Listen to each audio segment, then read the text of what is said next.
Guys, huwag niyo po akong pagsalitain. Kasi kawawa ka pag ako ang nagsalita. Sinasabi ko sa'yo. Huwag niyo pong pilitin na ako na ang magsalita. At hindi po ako natatakot sa mga hinahabol niyo. Go lang. Ayan. Muli, nagbabalik po yung likod, guys. Ayan, isang mapagpalang araw o gabi. Saan na kayong sulok ng mundo, guys? Ayan, mega love shoutout po sa inyo lahat. Dito, guys, ay ito ha, thumbnail natin. Matutong magpakumbaba pag tayo ay ika nga yung salitang lumabis o kumulang, nagkulang or nakalimot. Oh, pasensya na, nakalimot. Huwag tayong sabihin na natin tayo na nga yung tinulungan, eh tayo pa yung maangas. Tayo pa yung matapang. No? Matuto tayo magpakumbaba. Yeah, say sorry, pasensya na po. Hindi yung para pang nanghahamon. Yan. At dito guys, ang ating thumbnail, no? Matunog na matunog ang pangalan ni J. Brad at balita ko ay magkakaroon ng love team. Naka-love team itong si J. Brad at ito nga si Melka. Yan. Mel and J all Mel Brad. Ayan. Ano man ang pangalan, pero support natin. Baka nga totoo or hindi, wala pang ano ba ang balita, guys. Maingay na maingay. Si J. Brad, supportahan po natin guys, si J. Brad. At si J. Brad ay deserve din po niya talaga na makatanggap ng tulong. Dahil talagang ang buhay ay hikahos na hikahos din. Yan. Pinipilit niya na mag-scout, maghanap ng matutulungan, na kung tutuusin, mas priority dapat yung pamilya, yung mahal sa buhay. Pero, pinipilit na maghanap ng matutulungan. Yan. Dito, ayan, si M. Ay, eto, teka, kumakaskas yung ating mic. Ikaw ay magpasalamat na lang. Dahil, kahit itaktak mo ang mundo, baliktarin mo ang mundo. Sa madaling salita, kung hindi dahil kay J. Brad, hindi ka may re-refer kay Kalinga Prab. And kung hindi dahil kay Kalinga Prab, wala ka sa kinalalagyan mo. Real talk. No? Real talk. Pero bakit ganito kang magsalita na ang sasabihin mo ay huwag ikaw pilitin? Meron kang pasabog? Ha? Ano yun? Ha? Hindi, ito guys, no? Hindi siya kinakante, hindi siya kinakana. Marapat lang na ikaw din ay magsalita. Kagaya na paratang sa iyo na ikaw ay di umano'y para nanghihingi ng pera para sa di umano ay kaibigan na nasa ospital. Hingi ng pera para di umano doon sa tatay. Hingi ng pera or pinadalhan. O, sabihin na natin, nung nawala daw yung mga damit, na nagpunta ng Iloilo, pinadalhan, lahat marami. Pati baboy, tinulungan. Yan, yung iba, kusang binigay. Yan. Ito, likha ni M. Guys, pakinggan nyo muna bago tayo magsumagot. Ito ay paglilinaw. Support guys natin si J. Brad.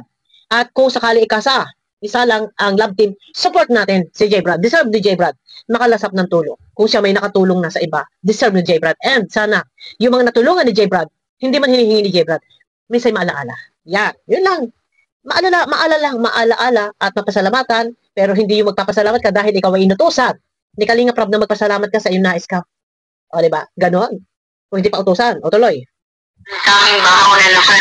Ang ganda ko naman po, para katakutan. Diyos ko Lord, ano naman ang gagawin kong masama? Guys, huwag niyo po akong pagsalitain. Marami daw bangaw. Ang ganda daw niya, para siya'y katakutan. Wow, maganda ka. Sino ba nagsabing pangit ka? Pakalanan mo. Guys, wag daw siyang pilitin pagsalitain. Okay, ulit. Daming bahaw na naman. Ang ganda ko naman po, para katakutan. Diyos ko Lord, ano naman? Oh, ang ganda raw niya. Oh, maganda. Oh, sabi niya, maganda siya. Oh. Diyos ko Lord, ano naman ang gagawin kong masama? Guys, huwag niyo po akong pagsalitain. Kasi kawawa ka pag ako ang nagsalita. Oh? Wag daw siyang pagsalitain kasi kawawa ka pag daw sino yung tinutukoy niya? Wala siya pinapangalanan. Pero sino ba? Sino ba ang inaano niya dito? Kasi si J. Brad yung nagsalita. Ha? Oh. Pagsalitain. Kasi kawawa ka pag ako ang nagsalita. Sinasabi ko sa'yo. Huwag niyo pong pilitin na ako na ang magsalita. Magsalita ka! Ha? Bakit hindi ka nagsasalita doon sa isiniwala ni Ma'am Ana Rita? Ha? Sandali. Noon ka pa hinihintay, bigyan mo ng closure, bigyan mo ng malinaw, napahayag, yun, kay Ma'am Ana Rita. Sino yung sinasabing huwag pilitin dito? Kay Jay Brad? Sige, magsalita ka. Ha? Maaaring last na ni Jay Brad yung kanya pagsasalita. Kung magsasalita ka, kami ay magsasalita din. Ha? Marapat lang talaga magsalita ka unang-una at dapat mo sagutin yung paratang o hindi paratang. Dahil ito ay totoo daw. At pinatotohanan ni Perla.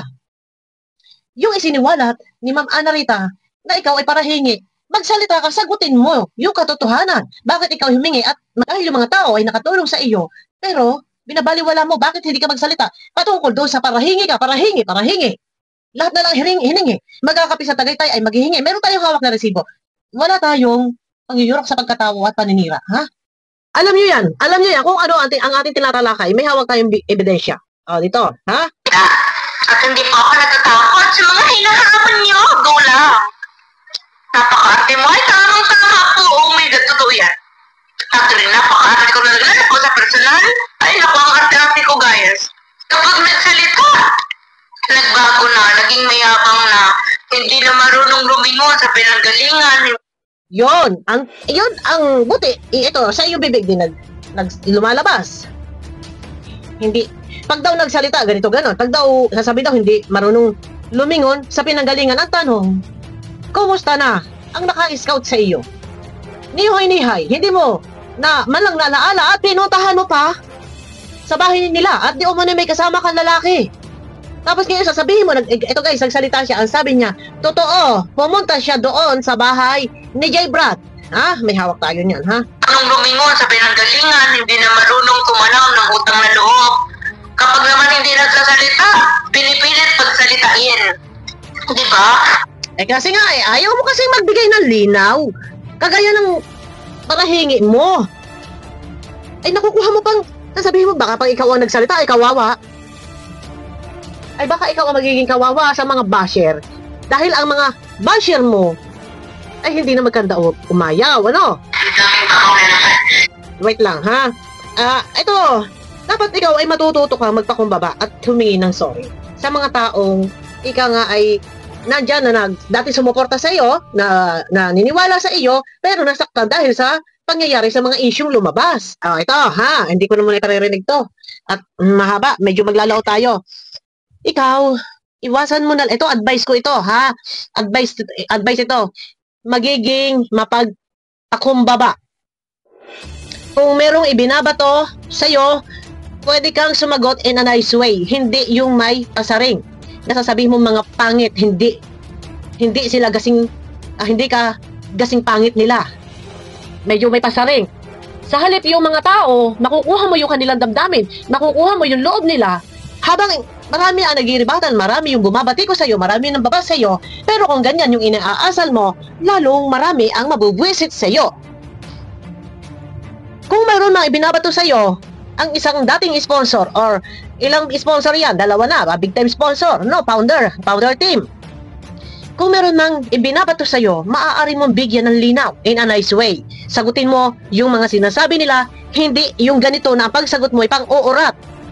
At sasabihin mo pang huwag kang pilitin dahil pag ikaw ang nagsalita ay kawawa. Sino ang sinasabihan mo? Si Ana Rita o si Jay Brad?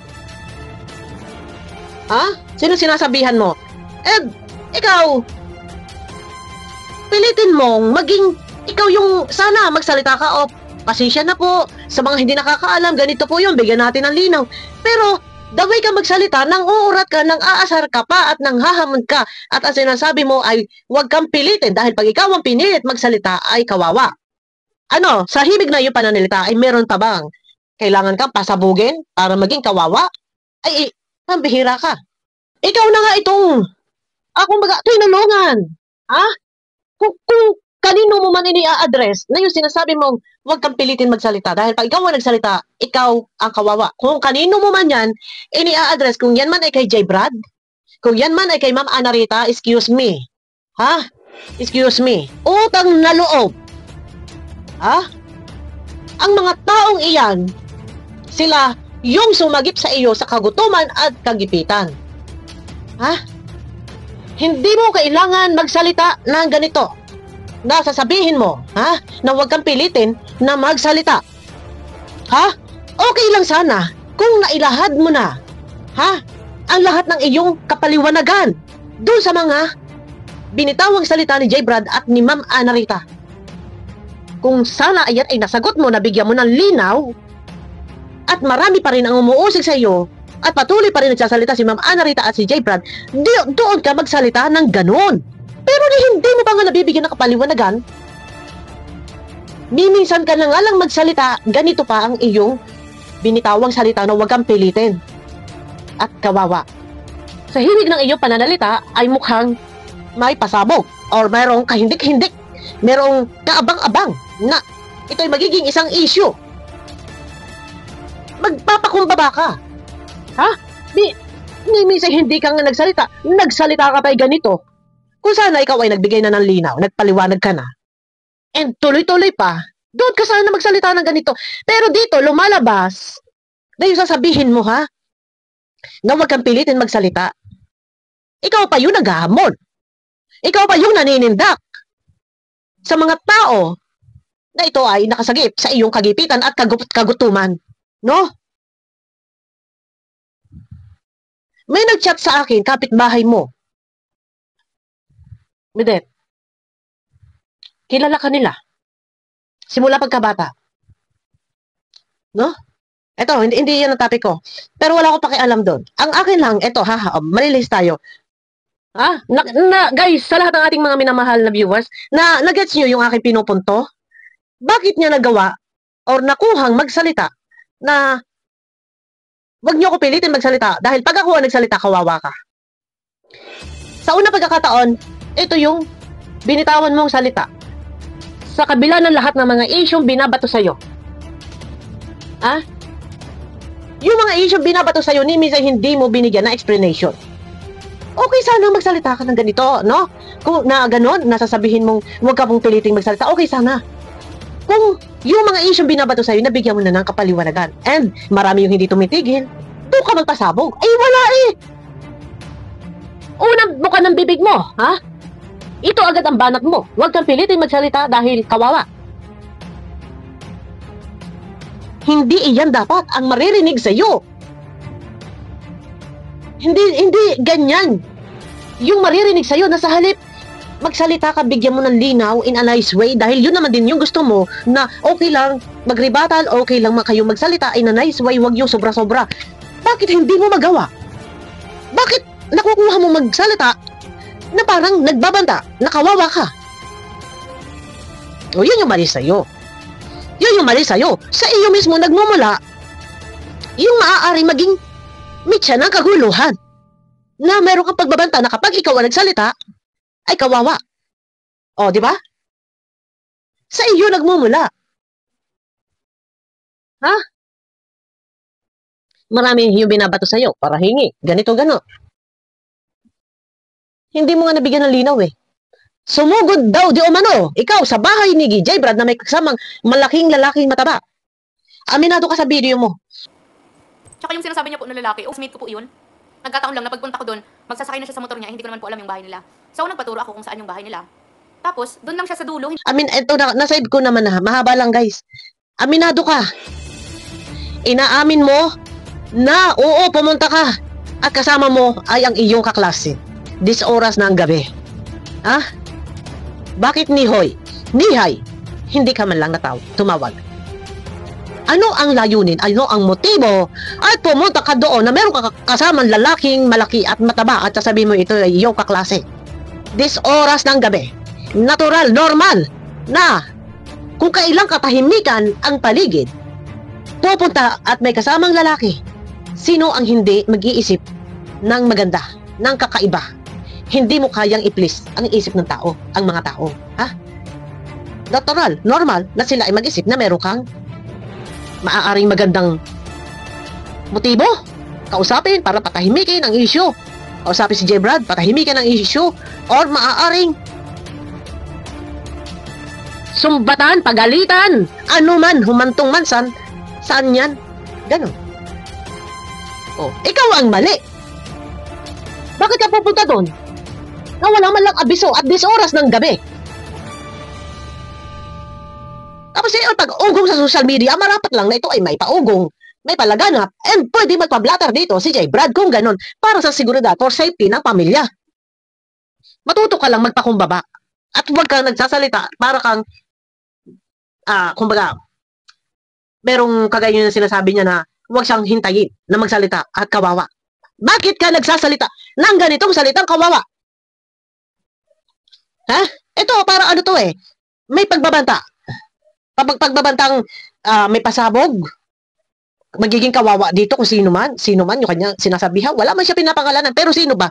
Yung nasa issue. Siya, si Ma'am Ana Rita, si J. Brad, si Carla, yung isang dating founder na nagsalita at naging testigo ni Ma'am Ana Rita. Dito, meron ka, yung salita mong kawawa ka.